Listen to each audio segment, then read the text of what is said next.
49 అంటే సంతానం, 49 అంటే సంతోషం. 39 ఆంధ్రప్రదేశ్ తెలంగాణ. రోజుకో జోకర్ ముందుకొస్తాడు, ఒక కొత్త మాట చెప్తాడు. నిన్నైతే ఒకడు ఏకంగా ప్రణబ్ ముఖర్జీ పేరునే తీసుకున్నాడు. ప్రణబ్ ముఖర్జీ ఆయనకు చెప్పాడట, నా భర్త అనిలు సోనియా గాంధీ దగ్గరికి వెళ్ళాడట, ఆయనకు పదవీకాంక్ష అప్పటి నుంచే ఉందట, పదవీకాంక్ష ఉంది కాబట్టి అక్కడ సోనియా గాంధీతో నా భర్త చెప్పాడట, షర్మిలమ్మను ముఖ్యమంత్రిని చేయండి, మేము కాంగ్రెస్ పార్టీని బలోపేతం చేస్తాము, జగన్ను జైల్లో పెట్టండి అని నా భర్త ఆయనకు చెప్పాడట. ఏమైనా అర్థం ఉందా అని అడుగుతున్నాం. జోకర్లు అనే పదం వాడటం ఆవిడ స్వభావాన్ని, ఆవిడ దిగజారుడుతనాన్ని మాత్రమే తెలియజేస్తుంది. తెలంగాణలో రాజకీయ పార్టీ అని పెట్టి ఇలాగే మాట్లాడి చివరికి జోకర్గా మారి ఆంధ్రప్రదేశ్లో మరో జోకర్గా ఎంటర్ అయ్యింది తప్ప ఆవిడ రాజకీయ నాయకులుగా ఎంటర్ అవ్వాల. Welcome to iDream. నేను మీ జర్నలిస్ట్ అలీంని. నిన్న ఏదైతే Swarnandhra editor senior journalist Tilak గారు ఒక గొప్ప విషయాన్ని చెప్పడం జరిగింది. గతంలో ఆంధ్రప్రదేశ్ ప్రస్తుత యువ ముఖ్యమంత్రి జగన్ గారు జైల్లో ఉన్నప్పుడు ఎవరైతే షర్మిల భర్త అనిల్ ప్రణబ్ ముఖర్జీని కలిశారు, షర్మిలాకి సీఎం పదవి ఇవ్వాలని చెప్పి కూడాను కాంగ్రెస్ పార్టీని అడిగారని చెప్పి కూడాను ఆయన నిన్న చెప్పడం జరిగింది. ఈ అంశం మీద ఈరోజు కడపలో జరిగిన కాంగ్రెస్ పార్టీ సమావేశంలో షర్మిల గారు మాట్లాడుతూ కొంతమంది జోకర్లు కావాలని తనను రాద్ధాంతం చేస్తున్నారని, ప్రణబ్ ముఖర్జీని తన భర్త కలవలేదని, కేవలం అప్పుడు ఎవరైతే భారతిరెడ్డి గారు ఉన్నారో ఆమెతో మాత్రమే వెళ్ళి తన భర్త సోనియా గాంధీని కలిశారని చెప్పడం జరిగింది. అంటే ఒక సీనియర్ జర్నలిస్టు, అలాగే గత 4 దశాబ్దాల పైగా అందరికీ పరిచయమైన వ్యక్తి తిలక్ గారు, ఏ పార్టీకి సంబంధం లేని వ్యక్తి నిన్న ఆయన చెప్పిన మాటలపై జర్నలిస్టుల సంఘాలు కూడాను ఏదైతే షర్మిల గారి మాటలను కూడాను ఖండిస్తున్నారు. ప్రస్తుతం నాతో తిలక్ గారు ఉన్నారు. సార్ చెప్పండి, చాలా తీవ్రమైన వ్యాఖ్యలు చేశారు. ప్రణబ్ ముఖర్జీని నా భర్త అనిల్ గారు కలవలేదని కూడా చెప్పారు. అలాగే కొంతమంది జోకర్లు కావాలని ఇలా మాట్లాడుతున్నారని చెప్పి మిమ్మల్ని కూడా ఉద్దేశించి అంటే జరిగింది. రాజశేఖర రెడ్డి గారి కుమార్తెగా షర్మిల గారిని ఎవరైనా గౌరవిస్తారు. నేను ఒక జర్నలిస్ట్గా ఐడ్రీమ్స్ సంస్థ వారు వేసిన ప్రశ్నకి సమాధానంగా నేను నాకు తెలిసిన విషయాలు చెప్పాను. దానికి సమాధానం ఆవిడ చెప్పొచ్చు, ఉందాగా చెప్పొచ్చు. అలా కాకుండా జోకర్లు అనే పదం వాడటం ఆవిడ స్వభావాన్ని, ఆవిడ దిగజారుడుతనాన్ని మాత్రమే తెలియజేస్తుంది. తెలంగాణలో రాజకీయ పార్టీ అని పెట్టి ఇలాగే మాట్లాడి చివరికి జోకర్గా మారి ఆంధ్రప్రదేశ్లో మరో జోకర్గా ఎంటర్ అయ్యింది తప్ప ఆవిడ రాజకీయ నాయకులుగా ఎంటర్ అవ్వాల. ఆవిడ ఇంకొకరిని జోకర్ అనే అవకాశం లేదు. రాజకీయాలకు నీ భర్తకు సంబంధం లేకపోతే గత 2 మాసాలుగా ఆంధ్రప్రదేశ్లో ఎందుకు పర్యటిస్తున్నారు? నీతో పాటు సోనియా గాంధీ దగ్గరికి ఎందుకు వచ్చారు? ఆయనకి రాజకీయాలకు సంబంధం ఏమిటి? ఈ ప్రశ్నకి సమాధానం రాలేదు. జగన్మోహన్ రెడ్డి గారిని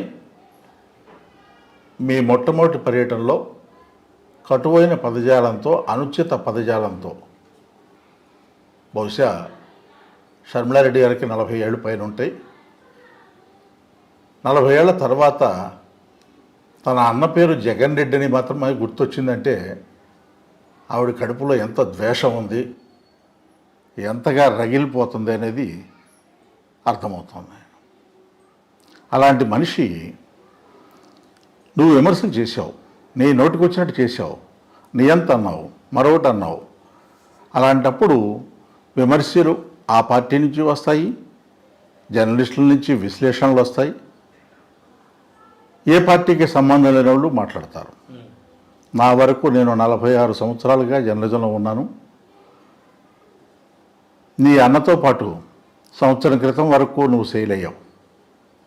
మా అన్న జగన్మోహన్ రెడ్డిని తిరిగావు. నేను ఈ రోజు వరకు ఆయన జైల్లో ఉన్నప్పుడు కానీ, రాజశేఖర రెడ్డి గారు ముఖ్యమంత్రిగా ఉన్నప్పుడు కానీ, ఆయన పార్టీ పెట్టిన తర్వాత కానీ, ముఖ్యమంత్రి అయిన తర్వాత కానీ నేను కలవలేదు.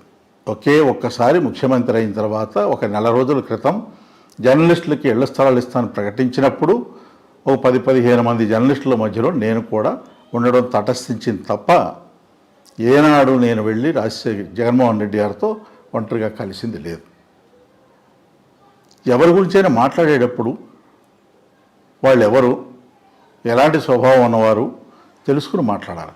నోటుకు వచ్చినట్టు మాట్లాడటం అనేది అది సభ్యత కాదు, సంస్కారం కాదు. దీనివల్ల రాజకీయాల్లో మీరు పైకి వస్తారని అనుకుంటే అంతకంటే భ్రమ లేదు. తెలంగాణలో అది రుజువైంది. మీ నోటి దోలకి అక్కడ అనామకంగా ఓడిపోయారు, జోకర్గా మారిపోయారు అనేది రుజువైన తర్వాత కూడా ఇంకా అదే ధోరణి కొనసాగించడం అనేది హాస్యాస్పదం. తర్వాత ప్రణబ్ ముఖర్జీ గారు చెప్పిన విషయం, ప్రణబ్ ముఖర్జీ గారు నాకు చెప్పలా, ఆయన ఎవరికి చెప్పాలో ఆయనకే చెప్పారు. ఆ సంగతి షర్మిల గారు గుర్తుపెట్టుకోండి. ప్రణబ్ ముఖర్జీ గారు రోడ్డు మీదకి వచ్చి చెప్తారా, ప్రెస్ మీట్ పెట్టి చెప్తారా, మా పార్టీలో ఇలా జరిగింది, షర్మిల భర్త వచ్చి ఇలా అడిగాడు అని ప్రెస్ మీట్ పెట్టి చెప్తారా, లేదా పార్టీ మీటింగ్ పెట్టి చెప్తారా? తెలివితేటలుగా మాట్లాడుతున్నాం అనుకుంటే మాత్రం అది హాస్యాస్పదంగా ఉంటుంది. ఆయన ఎవరికి చెప్పాలో వారికే చెప్పారు. తర్వాత అసలు ఒక్క మాట సూటిగా నేను ప్రశ్నిస్తున్నాను. మీరు మొదటిసారిగా ఆంధ్రప్రదేశ్కి వచ్చి పదవీ బాధ్యతలు స్వీకరించడానికి వెళుతూ జగన్మోహన్ రెడ్డి గారి మీద విమర్శ చేశారు. పదవీ ప్రమాణ స్వీకారం చేసిన తర్వాత కూడా తీవ్రమైన విమర్శలు చేశారు. జగన్ రెడ్డిని సంబోధించారు, నియంతగా మారాడని చెప్పారు, అవినీతి జరుగుతోందని చెప్పారు. ఇన్ని చెప్పాక సద్దల రామకృష్ణారెడ్డి గారు వైఎస్ఆర్ కాంగ్రెస్ పార్టీ తరఫున మాట్లాడుతూ, నీకు అన్యాయం జరిగిందని పదే పదే చెప్తున్నావు కదా, ఏం అన్యాయం జరిగిందో బాహాటంగా చెప్పమని ప్రశ్నించారు ఆయన. ఈ రోజుకి సమాధానం ఎందుకు లేదు, ఎందుకు జవాబు చెప్పట్లేదు? ఆ అన్యాయం ఏంటో చెప్పొచ్చు కదా. ఆంధ్రజ్యోతి ఈనాడులో ఆస్తుల తగాదాలని ఎవరు చెప్తూ వచ్చినాయి? నీకేమైనా ఆస్తి తక్కువైందా? అమెరికాలో నీ భర్త వ్యాపారం ఎట్లా చేస్తున్నాడు, ఎక్కడి నుంచి సంపాదించాడు? రాజశేఖర రెడ్డి గారు అల్లుడు అయిన తర్వాత సంపాదించారా, అంతకు ముందే ఉందా? అనిల్ కుమార్కి మీతో వివాహం కాకముందు ఆస్తులు ఎన్ని ఉన్నాయి? రాజశేఖర రెడ్డి గారు ముఖ్యమంత్రి అయిన తర్వాత, ఆయన అల్లుడైన తర్వాత ఎన్ని ఆస్తులు పెరిగాయి? అమెరికాలో వ్యాపారం ఎలా పెట్టగలిగారు? వీటన్నిటి మీద విచారణకు మీరు సిద్ధమేనా? మాట్లాడేటప్పుడు సంభాళించుకుని ఎవరితో మాట్లాడుతున్నాం, ఏం మాట్లాడుతున్నాం, ఎవరి గురించి మాట్లాడుతున్నాం ఆలోచించుకోవాలి. ఈ రోజున నా తండ్రి రాహుల్ గాంధీని ప్రధానమంత్రిని చేయాలనుకున్నారు, ఆ ఆశయాన్ని సాధించడం కోసమే నేను కాంగ్రెస్లో చేరానన్నారు. మరి తెలంగాణలో నువ్వు పార్టీ పెట్టినప్పుడు రాజశేఖర రెడ్డి గారు బతికుంటే ఈ కాంగ్రెస్ పార్టీ మీద ఉమ్మివేసేవాడు అని ఎందుకన్నావు? గుర్తులేదా నీకు? రాజశేఖర రెడ్డి గారు ప్రధానమంత్రి చేయాలని రాహుల్ గాంధీ నాయుడు చెప్పారని ఆ రోజు గుర్తులేక మాట్లాడావు, ఉమ్మేస్తారని. రాజశేఖర రెడ్డి గారు ఆ రెండు పత్రికలు అన్నారు విమర్శనాత్మక ధోరణిలో, ఆయన జీవించి ఉన్నంతకాలం అన్నారు. ఆ రెండు పత్రికల జోలికి వాళ్ళ ఆఫీసులకు వెళ్ళి ఇంటర్వ్యూలు ఎందుకు ఇస్తున్నావు? మార్గదర్శి గురించి రాజశేఖర రెడ్డి గారి హయాంలో పోరాటం బిగినైంది. బాధితుల పక్షాన్ని నిలబడి రాజశేఖర రెడ్డి గారు తీవ్రమైన పోరాటం చేశారు, ఎక్కడ వెనకడుగు వేయలేదు. ఆ విషయంలో కేసు వేసినట్టు సుప్రీంకోర్టు దాకా కేసులు వేసుకుంటూ వెళుతున్నటువంటి పట్టుదలతో వెళుతున్న ఉండవల్లి అరుణ్ కుమార్ ఇంటికి వెళ్ళారు. మరి ఆయనకి మీకు మద్దతు ప్రకటిస్తున్నాం మార్గదర్శి పోరాటంలో అని చెప్పారా? ఈ ఆంధ్రప్రదేశ్ ఉమ్మడి రాష్ట్రాన్ని అడ్డగోలుగా సోనియా గాంధీ గారు విమర్శించారు, విడగొట్టారు. ఆ విడగొట్టినప్పుడు ఒక్క ఉండవల్లి అరుణ్ కుమార్ గారే సుప్రీంకోర్టులో పిటిషన్ దాఖలు చేశారు. అడ్డగోలుగా విభజించారు, పార్లమెంటు తలుపులు మూసి, లైట్లు తీసేసి, మైకులు తీసేసి, టీవీలు ఆఫ్ చేసి, ఓటింగ్ తీసుకోకుండా విభజించారని పిటిషన్ దాఖలు చేశారు. దానికి అనుబంధంగా ఆంధ్రప్రదేశ్ ప్రభుత్వం కూడా ఒక పిటిషన్ దాఖలు చేసింది. మరి దీనికి ఎందుకు మద్దతు ప్రకటించలేదు? నీ తండ్రి విభజనకు వ్యతిరేకమని తెలుసు కదా. నీ తండ్రి జీవితాంతం కూడా చంద్రబాబుతో ఎప్పుడూ సహజ కుదుర్చుకోవాలి. జీవితాంతం రాజకీయ శత్రువుగానే పరిగణించారు, రాజకీయ ప్రత్యర్థిగా పరిగణించారు. ఇవాళ ఆ చంద్రబాబు నాయుడు వాడే భాష, జగన్ రెడ్డి అనే భాష ఎక్కడి నుంచి వచ్చింది నీకు? ఎవరు సప్లై చేస్తున్నారు ఈ మెటీరియల్? నేను జర్నలిస్ట్గానే నాకు తెలిసిన విషయాలు నేను మాట్లాడితే దానికి సమాధానం చెప్పకుండా జగన్మోహన్ రెడ్డి కొంతమంది నా మీద ప్రయోగిస్తున్నారు. మీకు మీ అన్నగారికి తగాదాలు ఉంటే ఇంట్లో కూర్చొని పరిష్కరించుకోండి. నేను ప్రణబ్ ముఖర్జీ గురించి మాట్లాడితే భారతిరెడ్డి చెప్పగలదా? మీ వదిన గారితో తగాదాలు ఉంటే ఇంట్లో కూర్చొని పరిష్కరించుకోండి. ఆమెకేం సంబంధం? నేనైనా భారతిరెడ్డి గారి పేరు ప్రస్తావించానా? జగన్మోహన్ రెడ్డి గారి పేరు ప్రస్తావించానా? మీ ఇంట్లో మీకు వైరుధ్యాలు ఉండొచ్చు, ఆ విషయాలు ఎందుకు మాట్లాడతారు? ఆడపిల్లని చూడకుండా నా మీద విమర్శలు చేస్తున్నారు, ఆరోపణలు చేస్తున్నారు అని ఒక మాట సానుభూతి పొందడం కోసం ఒక మాట వాడారు. ఆడపిల్లగా మాట్లాడావా? ఆడపిల్లగానే మాట్లాడుతున్నావా? ఆడపిల్లగానే విమర్శలు చేస్తున్నావా? సమాధానం చెప్పు. పీక్కో అన్న. ఏంటి పీకేది? భాష అనేది రాజశేఖర రెడ్డి గారు నేర్పిన భాష అదేనా? రాజశేఖర రెడ్డి గారు కానీ విజయమ్మ గారని ఏనాడైనా ఈ భాష వాడారా? తెలంగాణలో అంతా పీకేసిన తర్వాత ఇంకేం మిగిలింది? ఎందుకు ఈ మాటలన్నీ? సభ్యత లేకుండా, సంస్కారం లేకుండా నోటుకొచ్చినట్టు ఇష్టారాజ్యంగా మాట్లాడుతూ నేను రాజశేఖర రెడ్డి గారి కుమార్తెని, పులిబిడ్డని, పెళ్ళి 40 ఏళ్ళ తర్వాత కూడా వైఎస్ షర్మిలారెడ్డి అడుగుతావా? నీ బ్యాంక్ అకౌంట్లో, నీ పాస్పోర్ట్లో కూడా వైఎస్ అని ఉందా? ఎవరిని మభ్యపెట్టడానికి ఈ మాటలన్నీ? ఏ ధైర్యం ఉంటే నువ్వు ఈ రోజున 10-15 రోజుల నుంచి పర్యటిస్తున్నారు. ప్రత్యేక హోదా గురించి ఏం చేస్తావు? ఎందుకు చెప్పలేదు? పార్లమెంట్లో ఉన్న పార్లమెంటు మెంబర్లు, కాంగ్రెస్ మెంబర్లు అందరూ కూడా చీల్చింది కాంగ్రెస్ కదా ఆంధ్రప్రదేశ్ని. ఆ ప్రత్యేక హోదా ఇస్తానని హామీ ఇచ్చింది కాంగ్రెస్ ప్రధానమంత్రి కదా. మోకమ్మడిగా దేశవ్యాప్తంగా ఉన్న కాంగ్రెస్ ఎంపీలంతా ఎందుకు రాజీనామా చేయలేదు? ఆంధ్రప్రదేశ్కి మనం కదా చీల్చింది, బాధ్యత మంద కదా. మనం మూకమ్మడిగా రాజీనామా చేస్తే ప్రత్యేక హోదా వస్తుందని ఎందుకు అనుకోలేదు? నువ్వు జగన్మోహన్ రెడ్డి గారిని ప్రశ్నిస్తావు. మాట్లాడేదానికి అర్థం ఉండాలి. కొంచెం ఎక్సర్సైజ్ చేయాలి, స్టడీ చేయాలి. పక్కన ఉన్నారు కదా అనుభవజ్ఞులు, వాళ్ళు చెప్పట్లేదా? చెప్పినా నువ్వు వింటలేదా? నోటుకు వచ్చినట్టు బ్రోకర్లు అని మాట్లాడితే అది నీ స్థాయిని, నీ గురించి రాజశేఖర రెడ్డి గారి కుమార్తెగా నీకు ఇచ్చే గౌరవాన్ని తగ్గిస్తుంది తప్ప మరొకటి కాదు. ఇక్కడ చిన్న విషయం కూడా ఉందండి. మొత్తమే కూడాను ఈ ఎపిసోడ్లో ఏదైతే బయ్యారం గనుల గురించి కూడాను అప్పట్లో మన విజయవాడ భాను కాదు, ఎన్టీఆర్ జిల్లా భాను కావచ్చు, శ్రీరామ్ తాతయ్య కావచ్చు, వీళ్ళందరికీ కూడా ఆ విషయాలు తెలుసు. అప్పుడు ఏం జరిగింది? నేను ఆ పేర్లు ఏం చెప్పలేదండి. జగ్గపేట సంబంధించి నేను ఆ పేర్లు ఏమిటనే నాకు సంబంధం లేదు. నేనేమంటే బయ్యారం గనులు జరిగే ఆరోపణలు చంద్రబాబు నాయుడు గారు చేశారా? నాలాంటి జర్నలిస్ట్ చేశాడా? కాంగ్రెస్ వాళ్ళు చేశారా?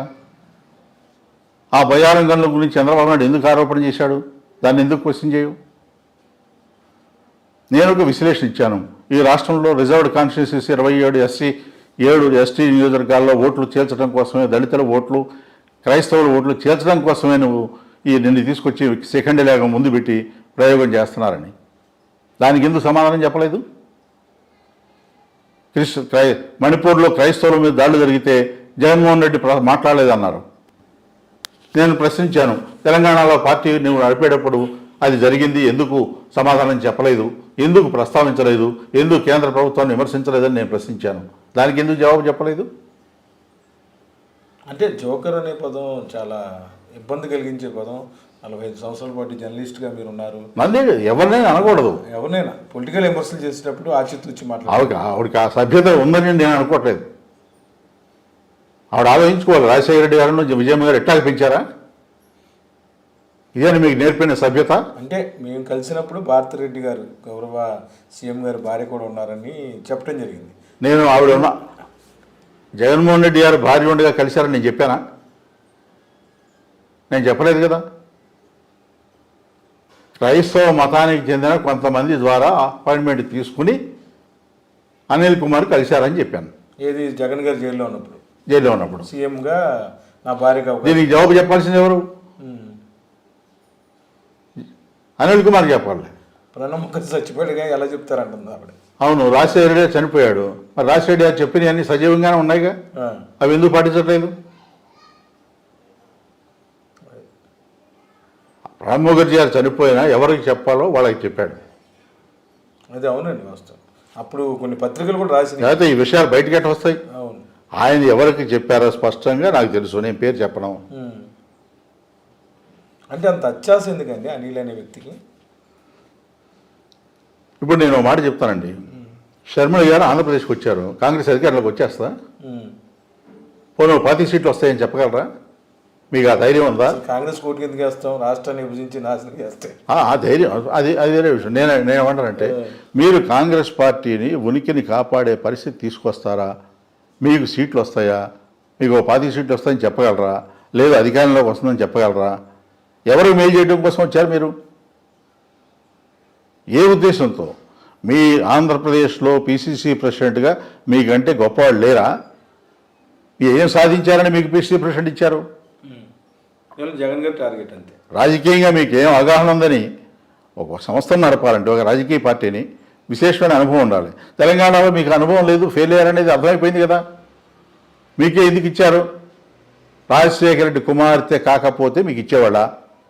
అక్కడ రిజర్వ్డ్ కాన్స్టిట్యూన్సీలో అయినా కనీసం ఓట్లు వస్తాయని మిమ్మల్ని అడ్డం పెట్టుకుని ఓ ప్రయత్నం చేశారు, అవి కూడా రాలేదు కదా. పైగా కేసీఆర్ని నేనే ఓడించానని చెప్పావు, నవ్వుతారనే కూడా లేదా? నీ వల్ల కేసీఆర్ ఓడిపోతాడా? జరిగే పని అనేది. అందువల్ల బాధ్యత లేకుండా, హుందాగా మాట్లాడకుండా, భాష సంస్కారయుతంగా లేకుండా మీరు మాట్లాడి నేను రాజశేఖర రెడ్డి కుమార్తెనే అంటే నవ్వుతారు. మీరు చెప్పుకోండి, అనిల్ కుమార్ భార్యనే చెప్పుకోండి. ఇంకా రాజశేఖర రెడ్డి కుమార్తెని వైఎస్ షర్మిలారెడ్డినే, నీ పెళ్ళి 40 ఏళ్ళు దాటిపోయింది, ఇంకా వైఎస్ఏనా? ఏం మాట్లాడుతున్నారు? ఈ రాష్ట్రంలో అభివృద్ధి కనపట్టలేదా మీకు? ఉద్దానం వెళ్ళి చూడండి, ఏం జరుగుతుందో చూడండి. అమరావతిలో చంద్రబాబు నాయుడు గారు ఏమి నాశనం చేశారో చూడండి. వెలుగొండ ప్రాజెక్టు ఎలా కంప్లీట్ అయిందో చూడండి. ప్రతి గ్రామంలో హాస్పిటల్ కానీ, బడి కానీ, సచివాలయాలు కానీ, ఆర్బీకేలు కానీ ఎలా నిర్మించారో చూడండి. ఏమీ చూడకుండా స్ట్రైట్గా ఫ్లైట్ వేసుకుని వచ్చేసి విజయవాడలో ప్రమాణ స్వీకారానికి వెళుతూ రాష్ట్రం అరాచకం అయిపోయింది, నియంత పాలిస్తున్నాడు, అభివృద్ధి లేదు, ఏం చూసామని. మెడికల్ కాలేజీలు, ఫోర్ట్లు. అందువల్ల నిజాలు చెప్పండి. తప్పులు ఉంటాయి, లేవని గవర్నమెంట్లో ఉండవని నేను అన్నాను. ఆ తప్పుల్ని చెప్పండి, సద్విమర్శ చేయండి. ఇదిగో ఇలా కాదు, నాన్నగారు ఉంటే ఇట్లా చేసేవాడు అని చెప్పండి, తప్పలేదు, చెప్పండి. అంతేగాని మీరు ఈ రకంగా మాట్లాడడం వలన మీకు వచ్చే ప్రయోజనం ఏదైనా ఉందని అనుకుంటే, నేను ఇంకో ప్రశ్న కూడా అడిగాను. మీరు ఆంధ్రప్రదేశ్లో పర్యటిస్తూ కొంతమంది దగ్గరికి వెళ్ళి కాంగ్రెస్లో చేరమని అడుగుతున్నారు.